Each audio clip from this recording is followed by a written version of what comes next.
Hi there, everyone. My name's Adam Voigt. I'm the CEO and the founder of Real Schools. I'm going to be running a really important session shortly on how to implement restorative practices. And I hope that if you're a principal or a school leader who's responsible for the behaviour and wellbeing kind of bag, that you'll consider coming along.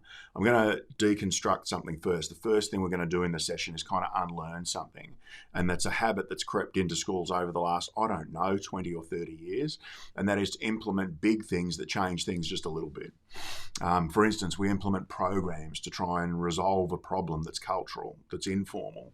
And we spend huge amounts of money, huge amounts of resource, huge amounts of time on getting these mini lessons done and getting these sessions completed and getting the online courses done and getting the resources up on the wall.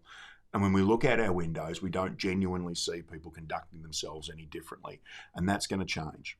And so how it's going to change in your school is by flipping that whole thing around. We're actually going to start to look for not big things that change things a little bit, little things with enormous potential to change things a lot. We're going to discuss a little bit of language and how just speaking differently can make an enormous difference to your culture. We're going to discuss conduct, how we approach conflict and tension in your school. We're going to chat a little bit about pedagogy as well and what's the architecture of your classrooms and how that could influence people's conduct.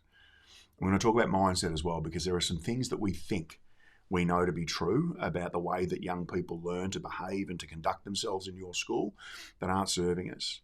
And if we can create a space where people can discard those and pick up some new beliefs that do serve us, then we might actually do something really productive. And we might actually tap into something that I think you know is a truth. And that is that if we don't change a little bit of the way we speak, a little bit of the way we conduct ourselves, and a little bit of the way we think, then we're unlikely to change our culture anyway. But if we do, just a little bit, we may just find a potential to have an enormous impact in your school. Somewhere around this vid is a link, and I think you should click on it. I think that we could spend just a little bit of time together, and we could potentially, from that little bit of time, have something pretty enormous happen for your school. I'll see you there.